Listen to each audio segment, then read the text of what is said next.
Il faut que nous nous inscrivions bien face à notre temps pour le comprendre, et pour cela, il faut se situer dans l'histoire. Et nous avons esquissé en quelque sorte peu cette histoire en commençant par la philosophie grecque. La philosophie grecque, c'est quoi? C'est l'homme qui se découvre comme un esprit rationnel face au monde, dont il essaye de décrypter l'intelligibilité.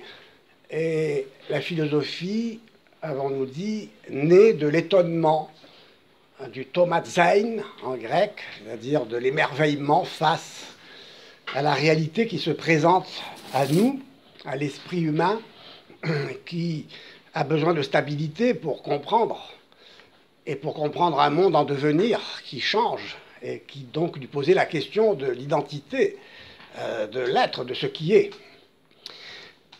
L'héritage de la pensée grecque au Moyen-Âge va ajouter aux lumières de la raison les lumières de la foi. Et c'est ainsi qu'au Moyen-Âge se développe une philosophie juive, une philosophie musulmane, une philosophie chrétienne. Et au Moyen-Âge, la raison se trouve face à la foi face à la raison. Et il s'agissait, et il s'agit toujours, de montrer la non-incompatibilité entre la foi et la raison. La foi et la raison ne s'excluent pas. La raison conduit même à la foi quand elle est bien menée, et la foi n'est aucunement irrationnelle. Deuxième donc étape de la vie de l'esprit après les Grecs au Moyen-Âge, le rapport entre la raison et la foi. Troisième étape, la modernité, la raison est remise en question. D'un côté, par le subjectivisme et le volontarisme, qui s'expriment à travers certains auteurs de la fin du Moyen-Âge, et subjectivisme qui va exploser du côté de la religion avec Luther, sous la forme d'un rejet de la raison et sous la forme donc d'un fidéisme, c'est-à-dire d'une foi coupée de la raison. Et de l'autre, il y a l'avènement contre la religion d'une raison contre la foi qui est la raison scientifique.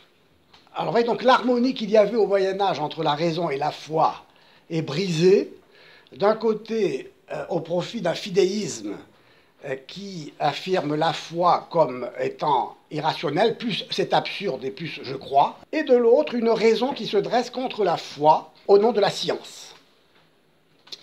C'est la raison qui triomphe, la science qui triomphe, c'est la caractéristique de la modernité. Et enfin, aujourd'hui, quatrième réaction, on renvoie dos à dos la raison et la foi. Nous sommes en un temps qu'on appelle la postmodernité. Et nous devons comprendre à quelle époque nous sommes. Nous sommes en un temps dangereux qui renvoie la raison et la foi et qui va conduire de la mort de Dieu à la mort de l'homme. Comme dira un philosophe qui est aujourd'hui à la mode. On peut dire, je ne dis pas que c'est un grand philosophe, mais un philosophe qui a un grand succès. Alors, nous allons essayer aujourd'hui de voir ce qu'est cette postmodernité. La postmodernité ou le postmodernisme ne sont pas faciles à définir, en raison même d'ailleurs de leur rejet de la raison, parce que toute définition se serait figée en quelque sorte dans une expression rationnelle et ordonnée, ce qu'est la postmodernité.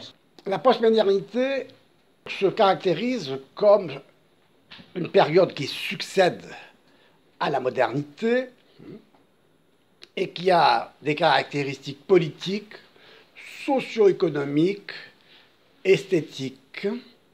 Le postmodernisme, c'est un mélange de courants qui surgissent dans la seconde moitié du XXe siècle, dans la culture au sens large.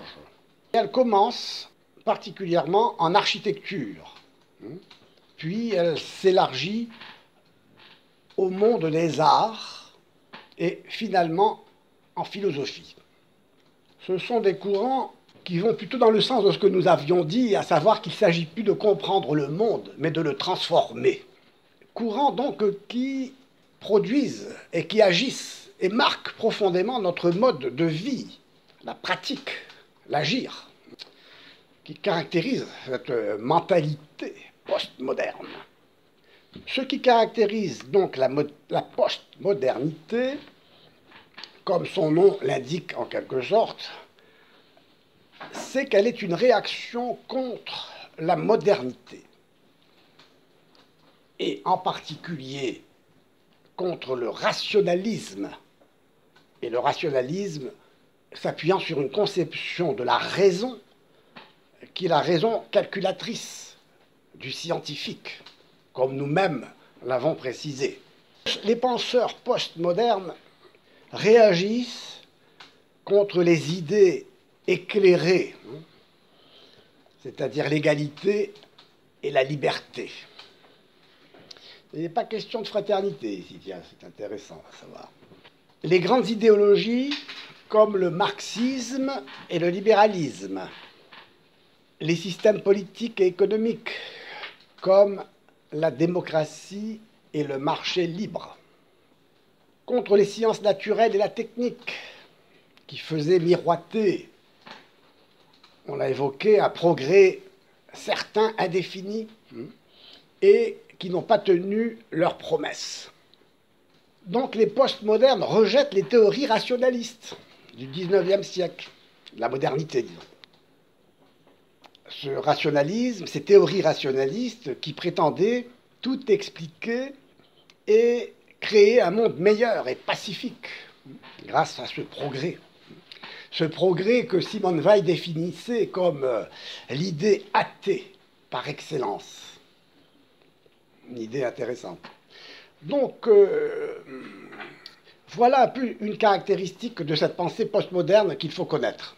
On est encore dans cette logique que nous avons évoquée, de ce pessimisme de l'intelligence et cet optimisme de la volonté, ce renoncement à comprendre le monde afin de le transformer uniquement. Donc là, une logique très claire. Mais justement, c'est un peu cela qui est remis en question par la postmodernité, qui renonce à la fois à comprendre le monde en l'enfermant dans une théorie, et donc se contente, on va le voir, d'une action, d'un agir qui va se retourner contre l'homme lui-même. Alors qu'est-ce que cela veut dire tout cela? Eh bien voilà, non seulement le dogmatisme rationaliste est pris pour cible par les penseurs postmodernes, mais aussi les religions, et en général ce qu'ils appellent les grands récits, qui ont une prétention à la vérité. Il y a un philosophe qui a inventé le mot postmoderne, qui s'appelle Jean-François Lyotard, pour ne pas le citer, dans un livre qui s'appelle La condition postmoderne, daté de 1979, qui introduit donc cette notion de postmodernisme en proclamant la fin des grands récits, c'est-à-dire qu'on ne peut plus adhérer, eh bien voilà, à un texte sacré comme la Bible, un grand récit comme la Bible par exemple. Qu'est-ce qu'il va devenir, ce grand récit qui nous annonce une vérité? Eh bien, il n'y a pas de vérité, donc il faut renoncer à toute prétention à annoncer la vérité. Alors, Lyotard se rend compte qu'élaborer une théorie pour critiquer toute théorisation serait absurde. Et alors, donc, il ne propose pas une nouvelle théorie, mais une méthode pour enlever tout crédit au grand récit. Et encore, le mot méthode serait peut-être excessif ici, puisqu'il recourt à l'humour, à la parodie. Dernière possibilité, disons, de réagir. Face à ce postmodernisme, il y a aussi des modernistes qui résistent. Mais ce qui est caractéristique, c'est que ces modernistes qui réagissent contre le postmodernisme sont des scientifiques. Or, évidemment, et c'est peut-être là la part de vérité de la postmodernité, c'est que la postmodernité combat la raison scientifique. Il veut tout réduire à l'explication théorique qui laisse échapper la réalité existentielle. Encore faudra-t-il s'entendre sur ce qu'est cette réalité existentielle. Alors, quelles sont les caractéristiques principales de ce postmodernisme? Voyons ce que disent deux figures de proue de cette conception, à savoir en Italie Gianni Vattimo et en France Michel Foucault. Voyons ce que nous dit l'Italien Gianni Vattimo. Il est l'inventeur de la formule « la pensée faible ». Cette notion de pensée faible exprime le relativisme qu'il affiche. Et il part de cette célèbre formule de Nietzsche, ouvrez les guillemets, « il n'y a pas de faits, mais seulement des interprétations ». Fin de citation. Autrement dit, chacun interprète les faits selon sa position dans l'histoire, dans la culture, la société, un peu comme la théorie de la relativité d'Einstein, selon laquelle le temps dépend de la position de l'observateur. Chaque interprétation serait donc relative, et en tant que telle, aucune opinion ne vaudrait plus qu'une autre. Voilà l'essence de la pensée faible. Et elle n'hésite pas à se présenter comme le garant de la paix et de l'entente sociale. On verra pourquoi. Par contre, les vérités fortes, par opposition à cette pensée faible, comme par exemple la valeur absolue de la vie humaine dès la fécondation ou la divinité du Christ, sont considérés comme des pourvoyeurs d'intolérance et de violence. Affirmer la vérité, c'est une violence. Vattimo affirme ainsi qu'il ne faut pas craindre d'aller jusqu'aux ultimes conséquences de la pensée de Nietzsche.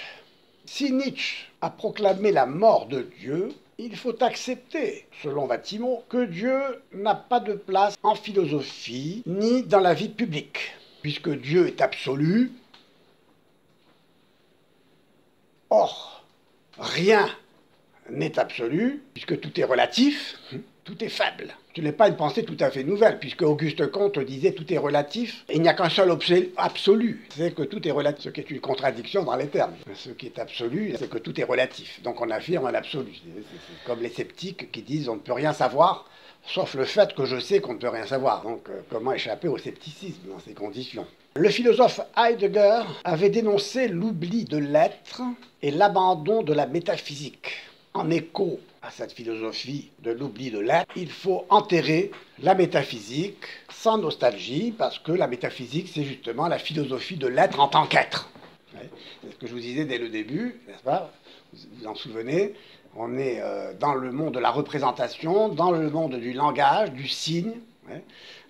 Ceci n'est pas une pipe, c'est-à-dire qu'on est au niveau de la représentation, au niveau du dit, des mots. L'être n'intéresse pas, et a-t-il jamais intéressé les idéalistes, les rationalistes, les postmodernes, donc tous ceux qui ont une pensée qui dépend de la pensée de la volontariste, la pensée de la représentation, qui ne s'intéresse pas à l'être. Donc nous pouvons parler de Gianni Vattimo comme le penseur de la pensée faible et du relativisme qui rejette toute forme d'absolu et toute forme de vérité forte.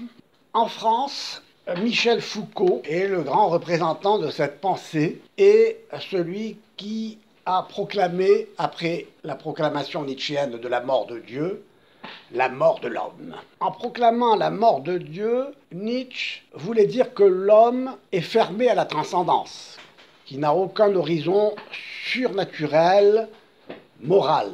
Il est enfermé dans le pur mouvement de l'immanence, de l'éternel retour, de l'éternel recommencement de toute chose, sous l'action d'une volonté de puissance, ou plutôt d'une volonté comme puissance, cette énergie aveugle qui fait que tout est soumis à cette énergie, comme vous vous en souvenez, Empédocle, qui identifie la nature à une force qui unit, qui désunit, et qui passe de l'union à la désunion, de la désunion à l'union, et ainsi éternellement.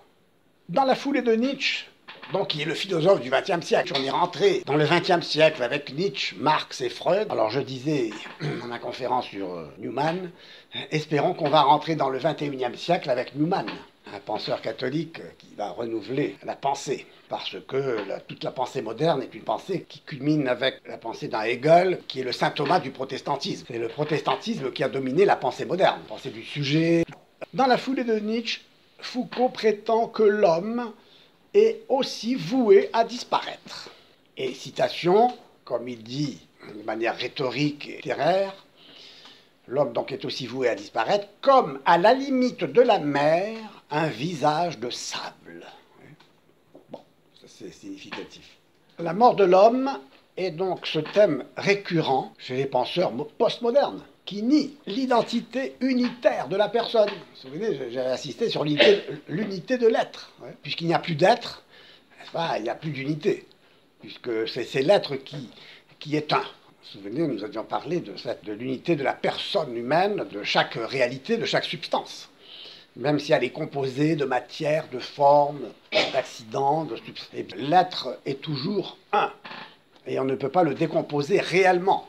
On ne peut que le distinguer intellectuellement, conceptuellement, ce dont il est composé. Eh bien, la mort de l'homme, donc, signifie rejet de toute forme d'identité unitaire de la personne, c'est-à-dire du sujet, du jeu, qui n'existe plus. Il n'y a pas de sujet, il n'y a pas de jeu. Je vous avais dit que au cœur de l'homme s'ouvre un trou, un abîme de division à l'infini, puisque la perte de l'unité, c'est la perte de l'indivisibilité. Ce qui est un, c'est ce qui est indivisible. À partir du moment où je supprime l'être, je supprime l'unité. Et à partir du moment où je supprime l'unité, je plonge dans la divisibilité indéfinie. Et il y a un trou à l'intérieur de nous-mêmes, de chaque chose, tout s'engouffre, n'est-ce pas, dans cette néantification, comme disent certains philosophes, cette précipitation, cet abîme, cette ouverture, disent certains, ce trou noir de l'univers, ce trou noir de la personnalité, où tout s'engouffre pour se perdre indéfiniment, constamment. Et c'est ça la caractéristique du nihilisme contemporain. C'est la sissiparité, la négation de l'être, la discontinuité absolue. Donc ça, c'est une caractéristique très importante dont il faut se souvenir, parce que c'est ce qui fera l'objet d'une réfutation de toute cette pensée. Cette pensée est tout à fait réfutable, parce que justement, l'infini n'est pas actuel, il est potentiel. L'infini n'existe pas, c'est-à-dire la divisibilité indéfinie. On ne peut pas remonter à l'infini pour comprendre la cause d'une chose. Un effet, disons, est l'effet d'une cause, et cette cause est elle-même l'effet d'une autre cause, et on ne peut pas aller à l'infini. Il faut s'arrêter à une cause première, et qui explique tout le processus qui suit. Donc, vous voyez, cette pensée est tout à fait réfutable. Seulement, nous n'en sommes pas encore là aujourd'hui, puisqu'on est devant une pensée qui s'impose. Pensée qui est devenue pratiquement officielle, qui est la pensée qu'on enseigne dans les universités, la pensée en fonction de laquelle on fait des études, on fait de la recherche, on publie, on écrit. C'est pourquoi on attend le moment de la rupture, de cette pensée, quand on passera de la postmodernité à un âge nouveau où enfin raison et foi, intelligence et lettres, où la profondeur d'une pensée qui pense, d'un intellect qui intellige, d'un être qui est, eh bien, tout cela rétablira un peu l'ordre, l'équilibre, l'harmonie, la paix véritable, et le progrès véritable aussi. Mais pour le moment, on n'en est pas encore là. Français ou c'est universel? Comment? C'est franco-français ou c'est universel? C'est une pensée universelle, pratiquement, enfin occidentale, quoi, disons, oui. Évidemment, c'est pourquoi la force du monde musulman, même du monde asiatique, c'est d'échapper à cette logique. Et c'est pourquoi, d'un certain point de vue aussi, disons, le christianisme est complètement affaibli face à cette pensée qui justement rejette l'Église, rejette la vérité, rejette tout héritage, rejette toute forme de foi qui s'appuie sur un récit, qui est le récit de la Bible, le récit de la révélation, puisque tout est interprétation. Donc ceux qui vont échapper à cela, c'est le christianisme dans son essence, et l'avenir donc est assuré de ce point de vue-là. Mais pour le moment, le christianisme, il faut qu'il revive dans les âmes, dans l'intelligence, dans les cœurs, culture, bon, tout ça, ça va être une reconstruction. Pour le moment, ce qui est une réaction forte, c'est celle de l'islam. L'islam croit en lui. Et donc, même si l'islam rencontre des problèmes, l'islam, c'est quand même une conception, disons, qui peut s'imposer et s'opposer à ce délitement de la pensée occidentale. Bon, enfin, ceci dit, tout cela, ce sont que des considérations, mais pour dire que, n'est-ce pas, ce rejet de la raison, qui peut être justifié comme rejet de la raison scientifique, parce que la raison scientifique, on l'a vu, est une raison qui conduit à l'oubli de l'être, comme on l'a vu, alors que la raison aussi, c'est la raison de l'intelligence qui réfléchit sur l'être, qui analyse ce qui est. Et donc, le sujet n'existe plus, la raison, l'idée que la raison ou la conscience ou le cœur serait le noyau de l'identité personnelle est considérée comme une invention de la modernité, et ne sont que des masques derrière lesquels il n'y a pas de sujet consistant, subsistant. Eh bien, tous ces penseurs postmodernes aboutissent à l'idée que l'homme est fragmenté. Vous voyez, la fragmentation, vous voyez, ça va bien avec la divisibilité, la division indéfinie. Fragmenté par le flux de ses impulsions disparates. Et donc, on ne peut pas parler d'identité, à vrai dire, car nous sommes devant quelque chose, disons même, on ne sait pas quoi, en transformation, qui est polymorphe, variable, et qui n'est autre comme, finalement, le pur désir sans objet, comme dit un philosophe, hein, ce désir qui recoupe l'idée du vouloir vivre de Schopenhauer ou de la volonté de puissance de Nietzsche, c'est-à-dire finalement d'une énergie impersonnelle, aveugle, qui est l'énergie de l'instinct, l'énergie matérielle, l'énergie absurde d'un monde qui n'a plus de sens, et dans lequel il faut inventer et découvrir un sens. C'est important le réalisme au sens où il faut voir la réalité telle qu'elle est. Tout n'est pas interprétation, comme dit Nietzsche, tout n'est pas interprétation. Il faut voir les choses telles qu'elles sont. C'est ça le réalisme aussi. Et pour voir les choses telles qu'elles sont, il faut que les choses soient, reconnaître que les choses non seulement sont, mais qu'elles soient ce qu'elles sont, c'est-à-dire qu'elles aient une essence, qu'on puisse les définir, et que la définition d'une chose correspond à ce qu'est la chose dans sa réalité. Et je vous ai rappelé la différence qu'il fallait faire entre la forme selon Platon, la forme selon Aristote, la forme selon Duns Scott, la forme, entre guillemets, selon Occam. Vous vous souvenez ? C'est-à-dire le passage de l'idée comme seule réalité indépendamment de la matière, c'est un autre monde. La forme, enfin, qui est liée dans la réalité à la matière et avec laquelle elle constitue cette réalité, la substance, où matière et forme sont indissociables pour constituer la substance, la réalité, ce qui est. Ouais. Et ensuite, le retour à la représentation où la forme passe du ciel intelligible de Platon dans l'entendement humain avec Duns Scott, jusqu'à Kant même. Et enfin, la critique occamiste contre cette conception d'une représentation qui serait dans l'esprit, pour affirmer que la réalité, on ne peut que la désigner avec des mots, et qu'on n'arrive pas à la réalité, à la connaître en tant que telle. On ne connaît que ce que l'on dit. On ne peut parler que de ce dont on parle. On est donc dans la philosophie du langage. Tout est interprétation dans ce sens. Et le langage est un système de signes, et donc penser, c'est traduire un système de signes par un autre. Donc, tout est interprétation. Il n'y a plus de référence à une vérité universelle, une vérité forte, comme dirait Vatimo. Il ne faut pas oublier qu'une erreur s'impose par la violence. La vérité ne s'impose pas, se révèle comme une brise légère. Alors que l'erreur s'affirme dans la violence, s'impose. Ouais, parce qu'évidemment, quand je ne peux pas prouver que j'ai raison, la seule arme qui me reste, c'est la violence. C'est pourquoi le discours socratique est toujours un modèle aussi de dialogue qui consiste à écouter la personne qui veut nous convaincre et de l'écouter d'une manière si habile qu'en lui posant des questions, au fil des réponses de celui qui est dans l'erreur, prétendant être dans la vérité et voulant nous l'imposer par la force, se retrouve mis en contradiction avec lui-même. Ça, c'est très difficile à faire. De poser des questions de telle manière que celui qui nous répond se met en contradiction avec lui-même. Ouais, c'est ça le dialogue socratique, l'ironie socratique. Eronein, vous ai-je dit, signifie interroger. Donc il faut écouter, il faut poser une question qui puisse déstabiliser celui qui veut imposer sa vérité, qui est une erreur. Et surtout, disons, en vue de faire progresser les gens vers la vérité. Il ne s'agit pas non plus de... Tout ça, ça doit être irénique. La polémique ne conduit à rien en général. Ouais. C'est pourquoi il faut écouter les gens, leur faire découvrir qu'eux-mêmes sont capables de se rendre compte qu'ils se trompent. Il ne faut pas dire tu te trompes. Permettre à quelqu'un de se rendre compte qu'il se trompe. C'est la méthode socratique. Mais enfin, évidemment, il faut pour cela aussi beaucoup de sagesse de la part de celui qui écoute, bien sûr. Parce que celui qui écoute sans vouloir être enseigné... Il faut une honnêteté intellectuelle. Bien sûr, ça c'est certain, c'est l'idéal, n'est-ce pas ? Comment ces philosophes essaient-ils de résoudre la contradiction? Ils répondront en affirmant la coïncidence des contraires.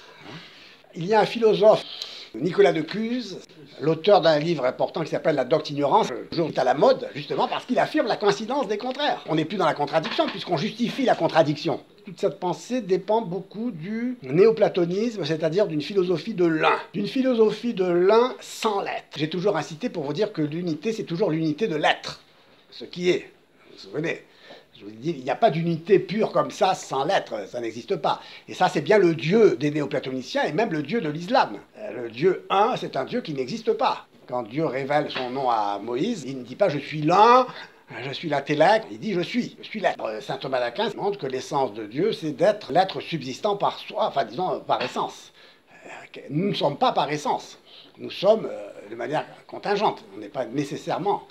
La preuve, c'est qu'on a commencé d'être, et que même si on ne finira pas d'être d'ailleurs, on ne finira pas d'être, puisqu'on est créé pour l'immortalité, et donc notre être est donc créé pour trouver en Dieu, dans la béatitude, la vision béatifique, une union à Dieu qui est une divinisation dans un face-à-face, n'est-ce pas, où Dieu nous fait participer de son être éternel. Mais il nous a créés en faisant que nous commencions d'être, alors que Dieu est l'être qui n'a jamais commencé d'être.